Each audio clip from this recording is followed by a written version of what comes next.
this investigation, this, I've lost count of how many investigations. Well, if you're a betting person, then you would say, due to the amount of investigations, surely somebody's going to get him. But it sounds to me like you're saying that might not necessarily be the case, because what you need are victims that are willing to identify themselves and come forward and take him to task themselves, and they're struggling to locate people that are willing to go on the record. Well, they're struggling, and that has been, other than Jeffrey, as I said, there hasn't been any other women who've come forward. Now, there could be good reasons for it, because they want to lead their private life and don't want to regurgitate what happened many years ago, and don't want the all the bad publicity that would follow. Mm-hmm. But that is the problem of the prosecutors, and I Yeah. think the police jumped in because of public opinion and because it did seem an easy target. But now I think they're finding it more difficult than they could have imagined. And of course, if they fail to prosecute, there will be uproar. People will feel that some will say that Andrew's gone away because of his privilege or one thing or another. So I think they've got to try their hardest. But I don't think at the moment, it doesn't seem they're making much headway. Let's see. You're absolutely right. There will be a ton of negative response if nothing actually comes to fruition, and they will say he got away with it scot-free because of the king. The king doesn't want that either. So that's a very difficult position for those investigators that they're in. What's going on with Fergie? Do you miss Fergie? Where's our friend Fergie, and how do you think she's reacting to those P Diddy headlines? Often, Well, whatever spa. I think she must be absolutely miserable in her wherever she's hiding out, and that's interesting. And knowing that her daughters too are Mm, taking the flak. I mm. mean, that whole family has crashed to to the ground with a huge wallop, and no one feels any sympathy for her or her daughters. In fact, their best bet is to stay in the shadows, but the daughters can't resist a bit of publicity, and that always arouses people's interest in what's happened to their mother. But she's pretty much stayed hidden. Yeah, I'm sure she's in a terrible state, wondering whether she should write her book or not, because that would at least give us some money. exactly. You said no one feels sympathy for the daughters. I agree with you. I know I have received a little negative backlash over my criticism of the daughters, but it's my understanding that they engaged in a lot. Well, first of all, they voluntarily jumped on an airplane and went to visit Jeffrey Epstein after he was released from jail for being a sex offender. And then, I think that they recognize that some of the financial gifts that they received or relationships that they developed through their parents might not be on the up and up. But that's my personal opinion. I also will probably never forgive Eugenie, who I've seen several times out here in California with Prince Harry. It feels like there's a lack of loyalty there to Prince William, who's going to be the king one day. So I agree with you. I really don't sympathize with the girls. I had the author Andrew Lowney tell me he felt like they should give up their titles and give up the homes that they received thanks to their proximity to the royal family. What is your take on that? Well, they do have access. They do have flats, apartments in St. James's Palace, which I think should be taken away from them. I mean, initially, my feeling was that the sins of the parents should be visited on their children, but I've changed my opinion on that now because I hadn't realized at the time how they really had exploited their titles for financial benefit. I knew they were lazy and they'd had 10, 15 holidays a year at Yeah. other people's expense. But I think now the royal family has to draw a line, and I think that's very much what William and Kate want. The question is only when and where. I think they've been clearly been told to try and keep a low profile, otherwise they will be in trouble. I Mm. think they all have. But I think that's something which the king, he needs to get through so much. He needs, first of all, to get through the Andrew investigation. He needs somehow to settle with Harry, who is due to come to Britain in July, and they're causing trouble. It's not easy, and they're very thin on the ground, the royal family. Mhm. That is another problem. The Queen isn't that well, and it is a struggle. Let me ask you about Harry and Meghan because Betrayal was released this year, and I felt like the second Betrayal was released, of course, they accuse you of, I don't even remember the way that they phrased it, that they accused you of having it out for them and not having your facts straight, which is hilarious coming from the my truth couple.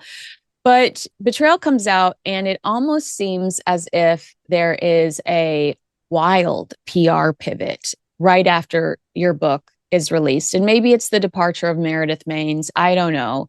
But now Meghan Markle is Mother of the Year. She's really trying to push the family stuff, Disneyland pictures, all of this happy go lucky, no, I'm not a mean girl, I'm a sweet mom, story. Harry is in the Ukraine. Harry is writing articles about anti-Semitism in the UK. First of all, let me ask, am I crazy in feeling like there's been a shift in the tone or the shift in the way that they present themselves in 2026? No, I think you're absolutely right. And I think my book, Betrayal, landed just at the right moment, just as they were shifting gear, having fired Meredith Maines, which I'd been told about it was likely. But the book altogether casts a whole new light on what I think is a much bigger threat to the royal family than Andrew, because whereas Andrew has destroyed himself, Meghan and Harry still have a long way to go before they completely self-destruct. And the process is fascinating, and that's why I wrote the second book, because what had happened in the previous 3 or 4 years was so extraordinary. And now I think that their whole operation, well, which is now poorly financed because they're not earning real money anymore, is survival. They are desperate to make sure they don't go under and finding ways in which they can somehow prove still relevant. And that isn't easy because, frankly, they're not relevant, other than the potential damage they can do to the royal family in Britain. But also, it's fascinating to watch how they slowly are falling. I mean, there's no doubt the descent is much more interesting now than the ascent. And that may be prolonged, we don't know yet. You talk about desperate. What was your reaction? Because mine was disbelief when you realized that someone from Meghan's camp approved uploading pictures of Meghan with sick children, with victims and survivors of the Bondi Beach shooting up on an app where you can purchase the clothing she's wearing while sitting next to these families and these sick children. Desperation is like the best way to describe that, but there's also like a little bit of shamelessness in there that it's really hard to comprehend that somebody would be like, yeah, I'm thinking about all the steps and all the repercussions and it's all systems go. The exploitation of the situation. Yeah. I mean, it worked for Meghan when she was in the so-called royal tour, which I describe in Betrayal in Nigeria and then in Colombia. And she did, of course, the same when she visited Jordan with the World Health Organization. But Bondi Beach was a terrible, terrible mistake, as was her trip to Australia. She fell flat on her face. And she tries to empathize. Well, she did it, of course, in Texas when the school shooting happened. She flew there to lay some flowers and then ignored her father, who at the same time had had a near-death stroke. I mean, everything is for commercial and for personal publicity. Um, I think the Bondi Beach was gross. It was insensitive, but it showed the real Meghan. Mhm. Anything to earn a dime, anything to promote herself at anyone's expense.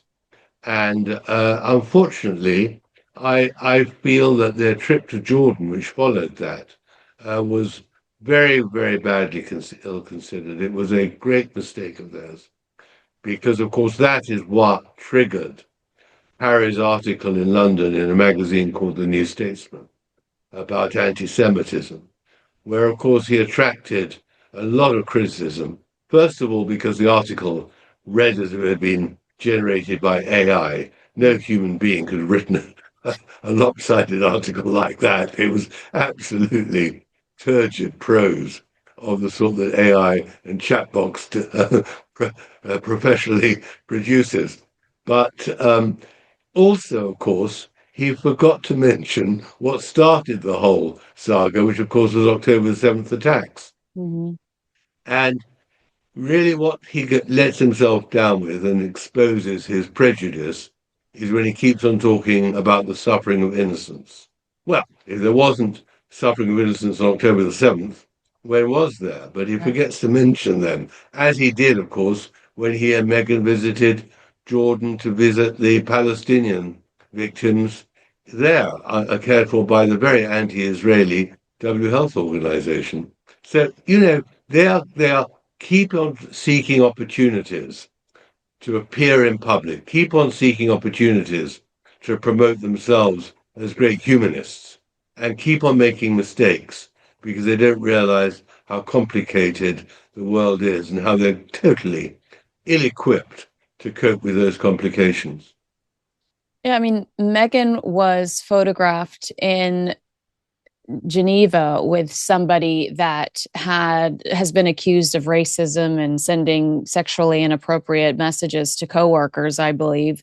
They were photographed in Jordan with people that had pro-Hamas propaganda littered on their social media. When you talk about ill-equipped, you know, these two, they don't do their due diligence. They want to show up, they want their picture taken, and they want to get out of Dodge, and they want to sit back and read the praise. I mean, it was like copy and paste for some of the tacky outlets that worship at the ground of Meghan Markle. Meghan Markle's powerful speech was like, I found 5 different websites that literally had almost the same headline. Meghan Markle gives powerful speech. They don't want to do the work. They don't want to do the research. And I think that that's why they have fallen out with Spotify and in some cases Netflix.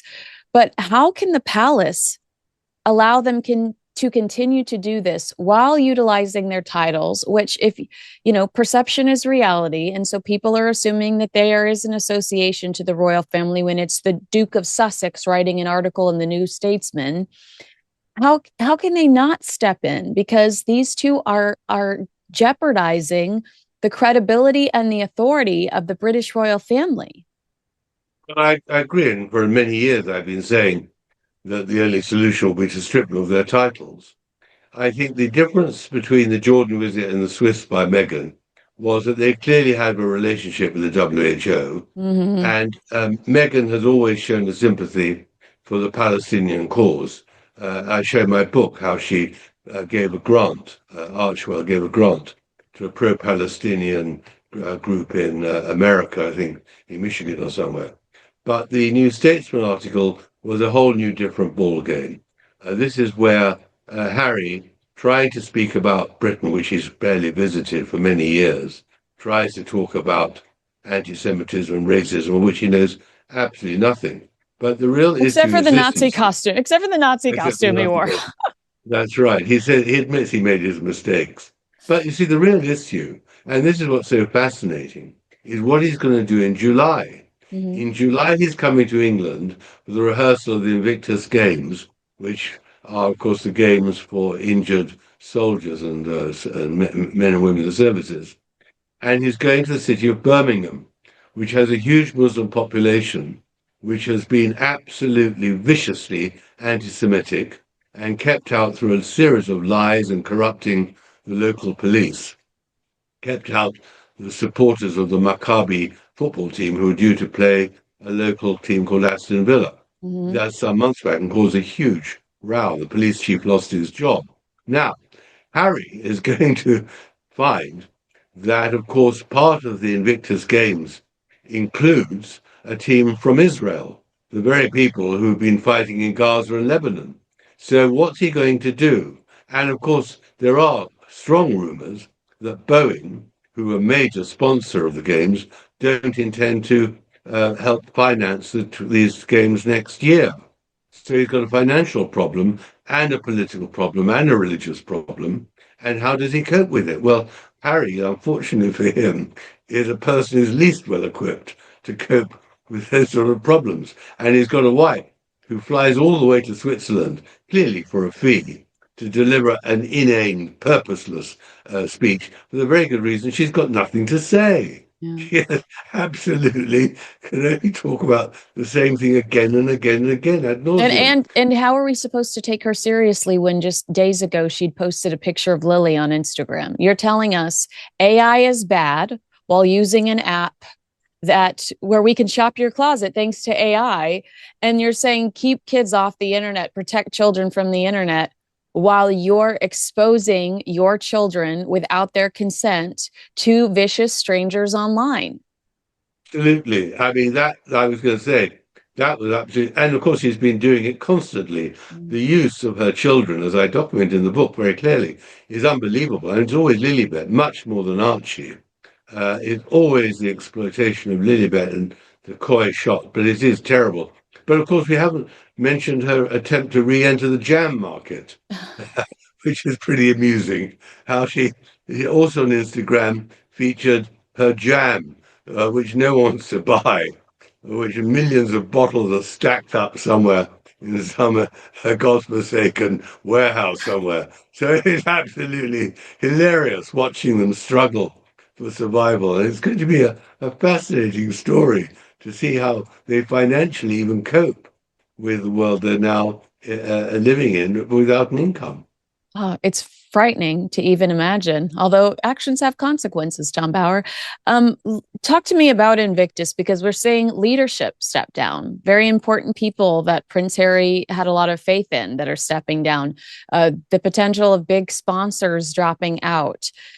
Does it, you document the Senebale fallout so beautifully in Betrayal. Is this giving you deja vu at all? Well, absolutely, and deja vu with gold brass tacks on. I mean, we're now talking about a international sports competition, which is very, very worthwhile, which of course has fallen into the clutches of Meghan, because she exploits it mercilessly to promote herself and her clothes. And the moment she leaves the venue, whether it's Vancouver or Düsseldorf or whatever, the interest in the games is falls to zilch.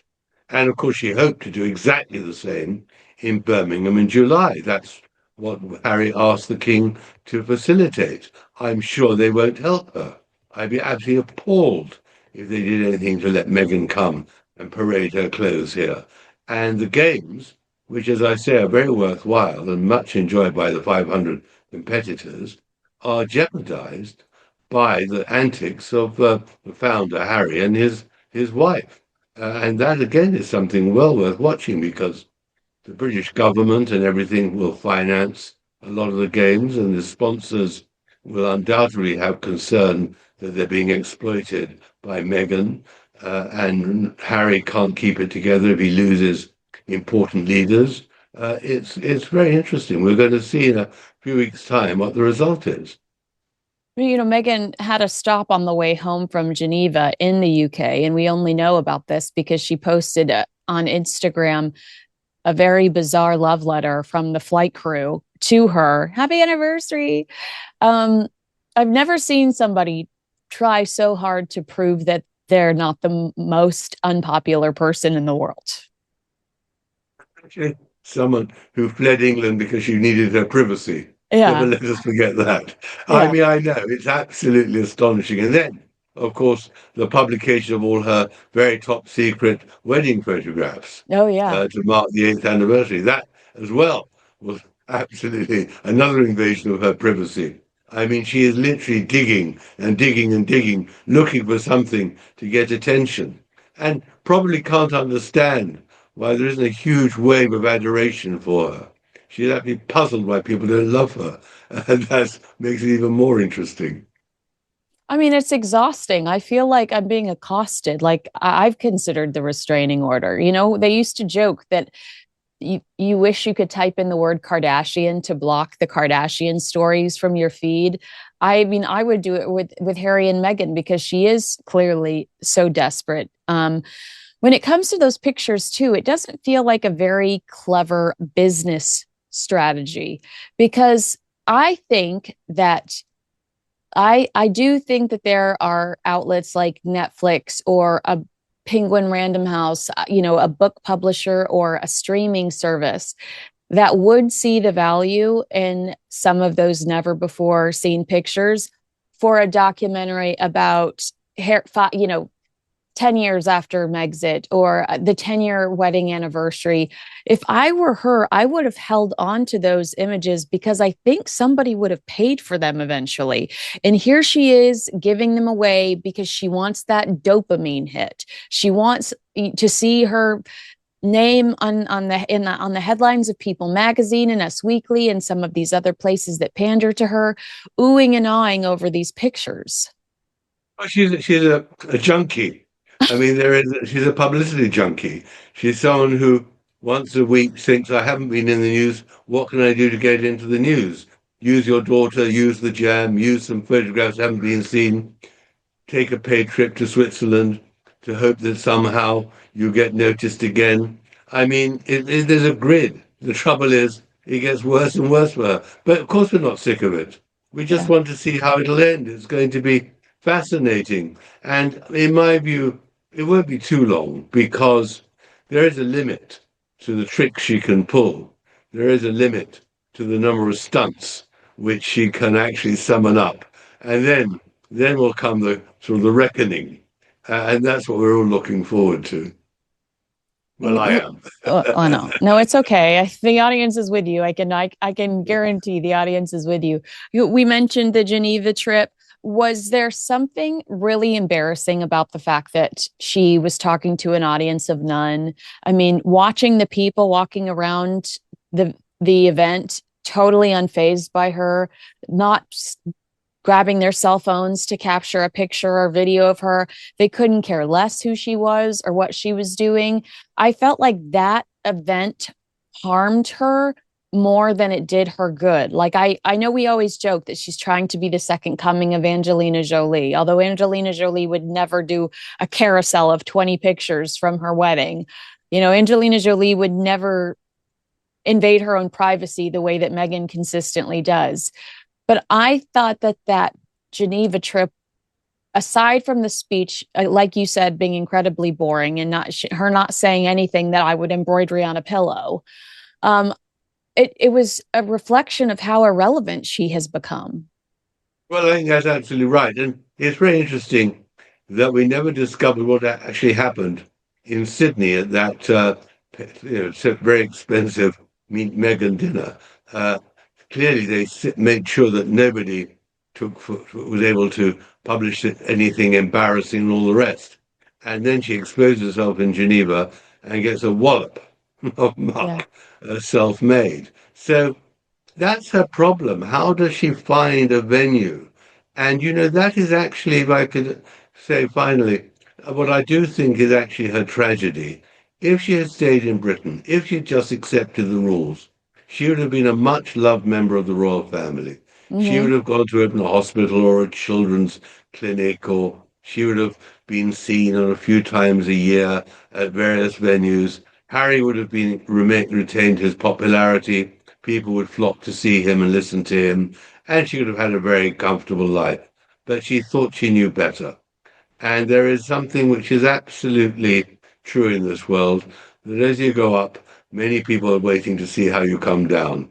And she made some very, very poor strategic errors, thinking she could profit from the title without any consequence, without paying the dues.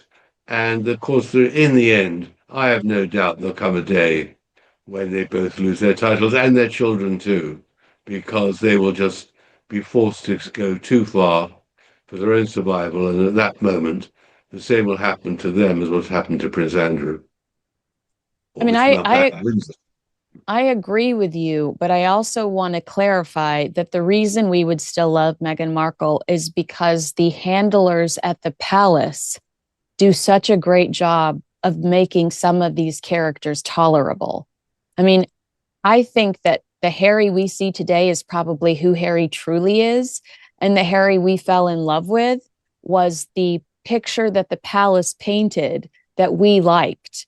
But I don't know if I really like, I think we know, we're seeing who Meghan Markle is, and I don't like her.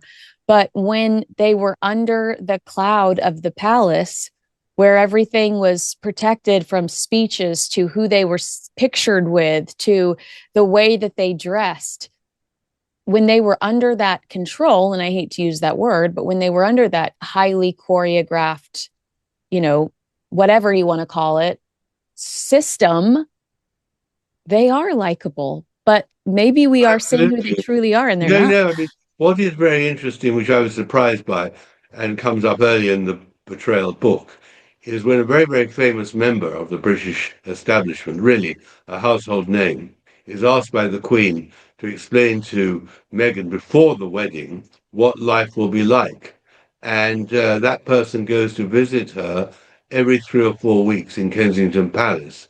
And after the third and fourth visit, tells the Queen that Meghan has absolutely no intention of staying in Britain after the wedding, and there's a lot of trouble ahead. Of course, Mm. it was too late to do anything, but they saw it long before that glorious day in June.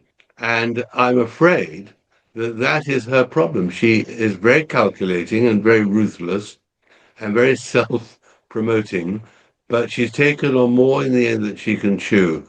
And I do think in the end, one of the greatest mysteries, which I got glimpses of and reveal them in the book, but whether she's really happy or miserable, Mm. whether she realizes what an awful fate awaits her in the years to come when she hasn't got any appeal at all, and people on the whole are bored to death with her and her jam and her silly speeches and ridiculous shots on Instagram, and suddenly becomes an irritating irrelevance. And that is really, I think, in her darkest moments, her greatest fear. What happens when the show stops completely because the world is not interested? Wow. Well, Tom Bauer and I are going to let you know because we're on the case. We're staying glued to this story, and we'll stay on top of it and keep discussing it with everybody that's watching. Yeah, so basically, you're absolutely right. So much of this, or if you're watching this kind of unfolding and you're confused as to how they got from this place to that place, well, the answer is revenge. The answer is betrayal. You got two incredible, dictionaries or just bibles on everything that's happened in the last few years. And I've said this before, I'll say it again: betrayal is just the receipts. It's the everything they've said, and you counter it. Everything you've said that could be considered dishonest, everything you've said.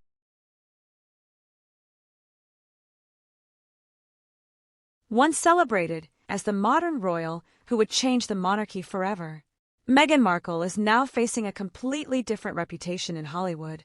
From billion-dollar media deals to public backlash, awkward celebrity connections, and accusations of constantly chasing attention, critics say Meghan's image has taken a dramatic turn.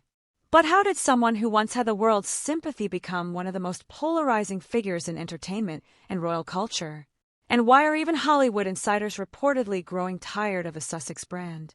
Today, we're breaking down the rise, the controversies, and the growing criticism surrounding Meghan Markle. Back in 2018, Meghan Markle looked unstoppable. The former actress from the TV show Suits married Prince Harry in what many call the wedding of the decade. Millions watched as Meghan entered the royal family, bringing what supporters believed was a fresh, modern image to the monarchy. At first, the public loved the story. An American actress, biracial, outspoken, independent. Many people saw Meghan as a symbol of change, but behind the glamorous headlines, tensions were reportedly already beginning to build. Stories of staff disagreements, royal protocol clashes, and difficult relationships started leaking into the press. At the time, many fans defended Meghan, blaming the British tabloids for unfair treatment. But that was only the beginning. In 2020, everything changed. Harry and Meghan announced they were stepping down as senior royals, a move that shocked both the public and the royal family. The media called it Megxit. Soon after, the couple relocated to California and began building a new life in America. Then came the explosive interview with Oprah Winfrey. The accusations were massive. claims of racism inside the royal institution, concerns about mental health, and accusations that Meghan had been left unsupported during her darkest moments. The interview generated worldwide sympathy for the couple, but it also marked the moment when public opinion began to split dramatically. Some believe Harry and Meghan were bravely exposing painful truths. Others felt they were publicly attacking the royal family while still benefiting from royal titles and attention. And from that moment forward, criticism around Meghan only intensified. One of the biggest criticisms Meghan faces today is something Hollywood fears more than almost anything else: overexposure. Critics say the Sussex brand became exhausting. Every interview, every documentary, every public appearance, every family controversy seemed to generate another media storm. Some people began feeling that Meghan and Harry were constantly complaining while still enjoying elite celebrity lifestyles. Others accused Meghan of trying too hard to maintain relevance in both Hollywood and royal conversations. And in celebrity culture, public fatigue can become dangerous very quickly. Because once audiences feel overwhelmed by a public figure, admiration can turn into irritation. Hollywood loves influence, but it also values likability, stability, and profitable relationships. Some critics believe Meghan's public image became too controversial for major brands and entertainment circles. Over time, reports started appearing about strained celebrity friendships and declining industry excitement around the Sussexes. Whether those reports are fully accurate or exaggerated by tabloids remains heavily debated. But one thing is clear: Meghan Markle now divides public opinion in a way few celebrities do. Supporters still view her as a victim of relentless media attacks. Critics see her as overly calculated, attention-seeking, and disconnected from ordinary people. And that divide continues, fueling endless online debate. So, how did Meghan Markle become Hollywood's biggest irritation? The answer depends entirely on who you ask. To supporters, she's a woman unfairly targeted by media institutions that never accepted her. To critics, she represents celebrity victimhood, endless publicity campaigns, and constant controversy. But regardless of opinion, one thing is undeniable: Meghan Markle remains one of the most talked about women in the world. And in today's media landscape, attention itself is power. The real question now is whether Meghan can reinvent her image once again, or whether public fatigue has already gone too far. What do you think? Has Meghan Markle been unfairly treated by the media, or has the criticism become justified over time? Leave your thoughts in the comments below. And if you enjoyed this breakdown, don't forget to like, subscribe, and turn on notifications for more royal news, celebrity analysis, and trending stories. Thanks for watching.